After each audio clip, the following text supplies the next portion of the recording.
Bon, on va revenir sur Villers-Cotterêts, puisque vous y étiez hier, Pascal Bourgault en parlait. Alors vous avez pris la plume il y a quelques jours dans La Croix, journal français, pour dire que la France ne devait pas prendre les rênes de la francophonie. Allusion bien entendu, sans doute, au discours d'Emmanuel Macron. Vous allez nous expliquer pourquoi. Mais d'abord, qu'est-ce que vous retenez sur le fond du plan stratégique d'Emmanuel Macron ? Ce que je retiens, c'est qu'il y a eu ce soir un aggiornamento, pour employer un mot qui vient de l'italien, de la pensée francophone en France. Et ça, c'était très attendu par les militants de la francophonie dont je fais partie. Ouais. C'est-à-dire qu'il n'y a pas la volonté de prendre les rênes de la francophonie, mais de prendre toute sa place dans cet ensemble plus vaste dans lequel nous nous inscrivons, la francophonie internationale. Et lorsque la France met son énergie au service d'une belle cause, eh bien, il y a de quoi envisager l'avenir sur de belles bases. Et je pense que ce soir... Vous êtes rassuré ? Je suis rassuré, je suis même enthousiaste, je dois vous dire. C'est aussi la journée du bonheur, alors profitons-en pour être sur un petit nuage, nous les militants de la francophonie, parce que ce soir, on a eu un discours qui était à la fois empreint d'humilité, d'ambition, et de réalisme, avec des priorités qui sont bien définies, l'éducation en premier chef. Ouais, alors justement, prenons l'éducation. Quelles mesures retenez-vous ce soir, Benjamin Boutin ? Alors je retiens la mesure qui concerne les lycées français, dont j'ai proposé qu'une partie devienne des lycées francophones. Je retiens aussi Dans l'appellation même. Hein. Dans l'appellation même. Et parce puis, que des étudiants francophones, ils sont élèves aussi. Hein. Absolument, c'est un réseau qui ne s'adresse pas qu'aux étudiants français. Ce que je retiens, c'est la création de la maison des étudiants francophones à la Cité internationale de Paris.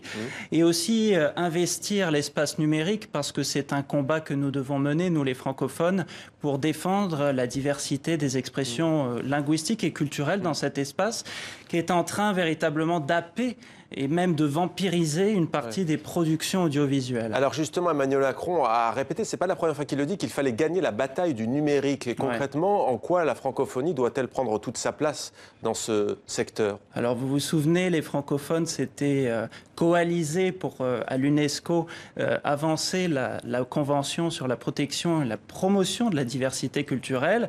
Et aujourd'hui, ce combat, il a lieu dans la sphère du numérique. Alors ce que je propose en particulier avec Louise Baudouin, la ministre québécoise, c'est de créer un Netflix de langue française, parce que c'est une plateforme de plus en plus utilisée, notamment par les jeunes. Et l'apprentissage d'une langue, ça vient aussi grâce aux médias, grâce aux séries, au cinéma, à la chanson française. Et ne perdons pas de vue que c'est très important de soutenir le secteur culturel en français. Pas simplement le secteur culturel français, mais francophone. Dans son ensemble. Absolument. Alors on va écouter, outre votre réaction, une autre réaction. Pascal Bourgault et Guillaume Gouet ont notamment interrogé cet après-midi la chanteuse malienne Rokia Traoré. La culture française qui est riche désormais de toutes ces parts-là qu'elle n'assume pas forcément.